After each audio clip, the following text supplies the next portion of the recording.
Baik, Assalamualaikum warahmatullahi wabarakatuh. Perkenalkan, nama saya Kaira Afniar dari Prodi Farmasi tingkat 1A. Di sini saya akan menyampaikan materi tentang sistem endokrin pada manusia. Baiklah, yang pertama adalah pengertian sistem endokrin. Sistem endokrin adalah suatu sistem yang bekerja dengan perantara zat-zat kimia yang dihasilkan oleh kelenjar endokrin. Nah, kelenjar endokrin merupakan kelenjar buntu atau sekresi internal yang mengirim hasil sekresinya langsung masuk ke dalam darah dan cairan limfe, beredar dalam jaringan kelenjar tanpa melewati duktus atau saluran.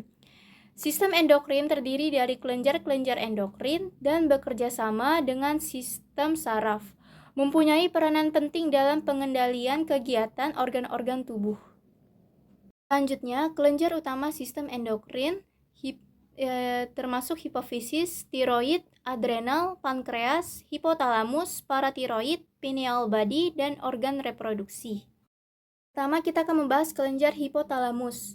Hipotalamus atau hipotalamus adalah pusat pengendali fungsi tubuh dan sistem syaraf untuk menjaga agar kondisi tubuh kita selalu konstan dan stabil. Hipotalamus terletak tepat di bawah talamus dan di atas kelenjar hipofisi atau pituitari. Hipotalamus memiliki ukuran yang sangat kecil, kurang lebih sebesar almond dengan berat sekitar 1% dari berat otak. Hormon-hormon yang dihasilkan oleh hipotalamus. Hormon yang dihasilkan oleh hipotalamus adalah hormon kortikotropin atau CRH, mengirim pesan ke kelenjar pituitari anterior untuk merangsang kelenjar adrenal untuk melepaskan kortikosteroid. Lalu ada hormon gonadotropin atau GnRH, merangsang hipofisis anterior untuk melepaskan hormon perangsang folikel atau FSH, dan luteinizing hormone atau LH. Hormon pertumbuhan GHRH atau hormon penghambat pertumbuhan GHIH juga dikenal sebagai somastatin. GHRH meminta hipofisis anterior untuk melepaskan hormon pertumbuhan GH. GHIH memiliki efek sebaliknya. Hormon antidiuretik atau ADH meningkatkan penyerapan air ke dalam darah oleh ginjal. Terus ada oksitosin terlibat dalam orgasme, kemampuan untuk percaya suhu tubuh, siklus tidur, dan pelepasan ASI. Terus ada hormon proklatin atau PRH atau hormon penghambat proklatin PIH. Juga dikenal sebagai dopamin. PRH meminta hipofisis anterior untuk merangsang reproduksi ASI melalui produksi proklatin. Sebaliknya, PIH menghambat proklatin. Selanjutnya ada tiroliberin atau TRH, memicu pelepasan tiroid stimulating hormone atau TSH yang merangsang pelepasan hormon tiroid yang mengatur metabolisme, energi, dan pertumbuhan dan perkembangan. Selanjutnya, kelenjar hipofisis disebut juga master of gland karena menghasilkan bermacam-macam hormon yang mengatur kegiatan kelenjar lainnya. Berukuran seperti kacang polong, ini adalah penonjolan dari bagian bawah hipotalamus di dasar otak terletak di dasar tengkorak yang memegang peranan penting dalam sekresi hormon dari semua organ endokrin. Pertama, kita akan membahas hipofisis anterior. Hipofisis anterior menghasilkan hormon yang mempengaruhi payudara, adrenal, tiroid, ovarium, dan testis, di samping beberapa hormon lainnya. Hipofisis anterior menerima sinyal yang dari neuron porfaselular di otak. Hipofisis anterior mensintesis dan mengeluarkan hormon endokrin penting, seperti hormon adrenokortikotropik atau ACTH untuk mengaktifkan kelenjar adrenal, thyroid stimulating hormone atau TSH untuk merangsang kelenjar thyroid follicle stimulating hormone atau FSH untuk merangsang ovarium pada wanita dan testis pada pria, dan untuk merangsang ovarium untuk mengaktifkan ovulasi pada wanita. Luteinizing hormone atau LH untuk merangsang ovarium atau testis hormon pertumbuhan GH. Untuk membantu dalam pertumbuhan manusia, hormon releasing hormone GHRH untuk melepaskan hormon proklatin untuk mengaktifkan produksi susu setelah kelahiran anak pada wanita.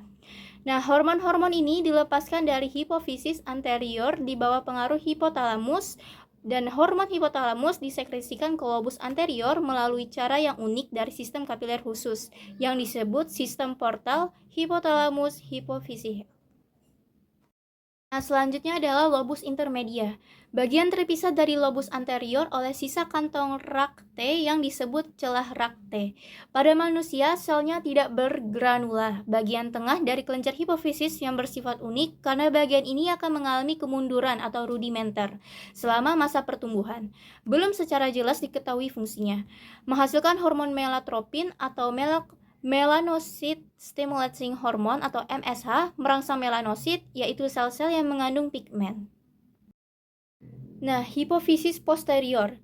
Kelenjar utama dipengaruhi oleh hipofisis posterior atau belakang adalah ginjal. Hipofisis posterior menerima sinyal dari neuron magnoseluler di otak. Hipofisis posterior menyimpan kelenjar dan melepaskan hormon seperti oksitosin hormon antidiuretik atau ADH. Kelenjar tiroid. Kelenjar yang terletak di dalam leher bagian bawah, melekat pada tulang laring sebelah kanan depan trakea dan melekat pada dinding laring. Terdiri dari dua lobus, yaitu lobus dextra dan lobus sinistra. Nah, lobus-lobus ini saling berhubungan dan masing-masing lobus tebalnya 2 cm, panjang 4 cm, dan lebar 2,5 cm. Pembentukan bergantung pada jumlah yodium eksogen yang masuk ke dalam tubuh, sumber utama untuk memelihara keseimbangan yodium dalam makanan dan air minum.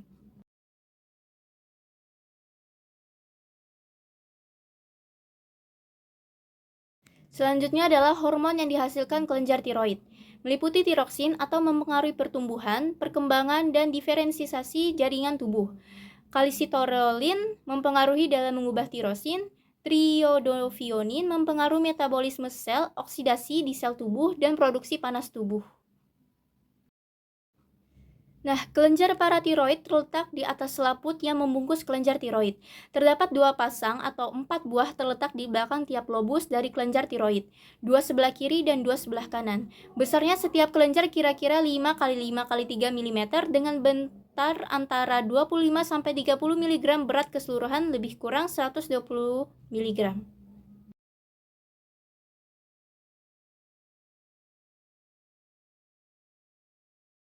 Nah, apa saja sih hormon yang dihasilkan oleh kelenjar paratiroid ini? Nah, hormon yang dihasilkan kelenjar paratiroid parathormon atau PTH berperan dalam pengaturan pemakaian ion kalsium atau Ca2+ dan fosfat pada jaringan, berperan dalam mengendalikan kadar kalsium dalam darah.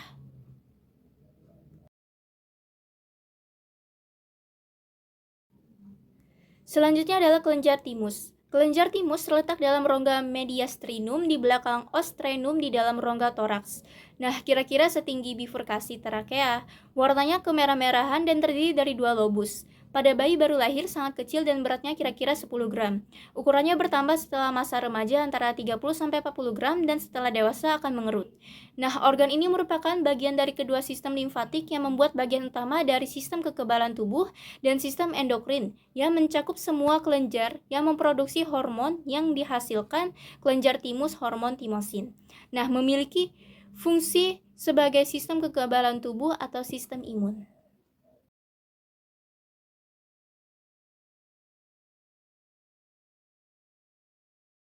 Selanjutnya adalah kelenjar supranalis atau adrenalin, berbentuk ceper terdapat pada bagian atas dari ginjal. Beratnya kira-kira 5-9 gram, berjumlah 2 buah sesuai dengan jumlah ginjal. Nah, ini terdiri dari 2 bagian, yaitu bagian luar atau korteks yang berasal dari sel-sel eksternal. Bagian korteks ini menghasilkan hormon-hormon yang dikategorikan sebagai hormon steroid, sedangkan bagian medula menghasilkan katekolamin. Selanjutnya adalah korteks adrenal menghasilkan hormon mineralokortikoid yang mengatur garam dan keseimbangan air, glukokortikoid yang dapat mengatur glukosa darah dan respon inflamasi tubuh. Terus medula adrenal menghasilkan hormon epinefrin dan norepinefrin. Hormon ini mengatur denyut jantung, laju kontraksi otot jantung, tekanan darah, dan kadar glukosa darah bernapas.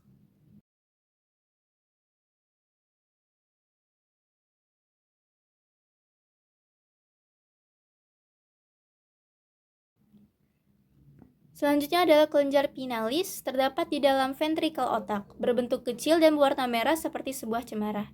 Kelenjarnya menonjol dari mesencephalan ke atas dan ke belakang coliculus superior.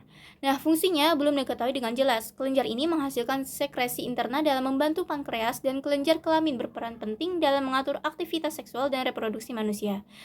Terus ada glandula pinalis diatur oleh isyarat saraf yang ditimbulkan oleh cahaya yang terlihat oleh mata, menyekresi melatonin, dan zat lain yang serupa melewati aliran darah atau cairan ventrikel 3 ke glandula hipofise anterior menghambat sekresi hormon gonadotropin, dan gonad menjadi terhambat lalu berinvolusi.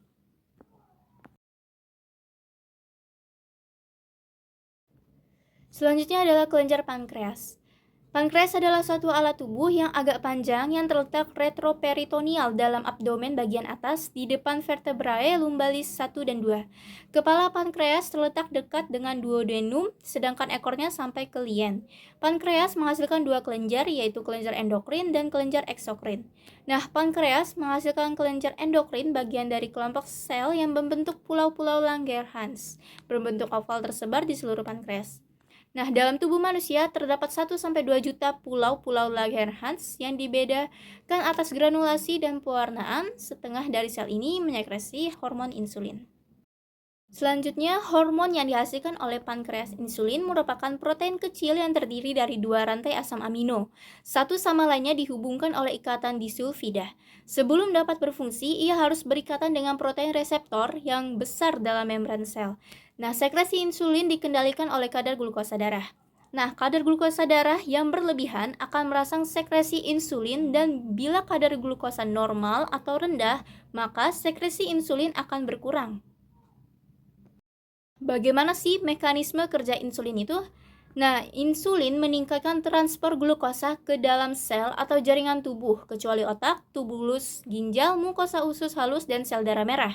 Nah, masuknya glukosa adalah suatu proses difusi, karena perbedaan konsentrasi glukosa bebas antara luar sel dan dalam sel.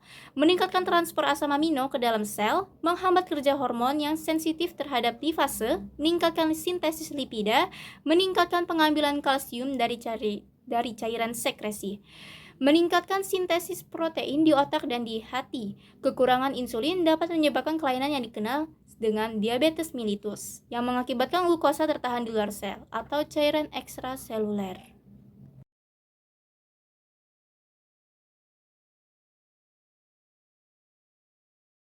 Nah, selanjutnya kita akan membahas hormon pada laki-laki. Nah, terdapat hormon testikuler atau testosteron untuk perkembangan, pertumbuhan, dan pemeliharaan ciri-ciri sekunder pada laki-laki. Nah, androstenedion sebagai prekursor untuk hormon estrogen pada laki-laki, dihidrotestosteron atau DHT untuk pertumbuhan prenatal dan diferensiasi genitalia laki-laki. Inhibin dan protein pengikat androgen dihasilkan oleh sel-sel Sertoli dan berfungsi untuk merespons sekresi FSH, hormon hipofisis. FSH atau follicle stimulating hormone memiliki reseptor pada sel tubulus seminiferus yang berperan dalam spermatogenesi. Nah, LH atau luteinizing hormone atau ICSH, interstitial cell stimulating hormone, memiliki reseptor pada sel-sel interstitial yang berfungsi merangsang sel-sel interstitial di dalam testis untuk berkembang dan menyekresikan testosteron. Hormon hipotalamus yaitu GnRH, gonadotropin releasing hormone, berfungsi merangsang kelenjar hipofisis, mengeluarkan LH dan FSH, mengatur mekanisme umpan balik negatif dalam sintesis dan sekresi testosteron. Nah, baiklah, selanjutnya kita akan membahas hormon pada wanita. Nah, hormon pada wanita itu ada estrogen. Nah, estrogen dihasilkan oleh ovarium yang berguna untuk pembentukan ciri-ciri perkembangan seksual pada wanita. Estrogen juga berguna pada siklus menstruasi dengan membentuk ketebalan endometrium, menjaga kualitas dan kuantitas cairan serviks dan vagina sehingga sesuai untuk penetrasi sperma. Selanjutnya adalah progesteron, yaitu diproduksi oleh corpus luteum. Progesteron mempertahankan ketebalan endometrium sehingga dapat menerima implantasi zigot. Selanjutnya adalah gonadotropin releasing hormone atau GnRH, merupakan hormon yang diproduksi oleh hipotalamus di otak. Nah, GnRH ini akan merangsang pelepasan FSH atau follicle stimulating hormone. Nah, selanjutnya adalah FSH dan LH. Kedua hormon ini dinamakan gonadotropin hormon yang diproduksi oleh hipofisis akibat rangsangan dari GnRH. Nah, FSH akan menyebabkan pematangan dari folikel. Dari folikel yang akan matang dikeluarkan ovum. Kemudian folikel ini akan menjadi corpus luteum dan dipertahankan untuk waktu tertentu oleh LH. Baiklah, sekian penjelasan dari saya tentang sistem endokrin pada manusia. Semoga penjelasan yang saya sampaikan ini bermanfaat kita semua. Terima kasih. Wassalamualaikum warahmatullahi wabarakatuh.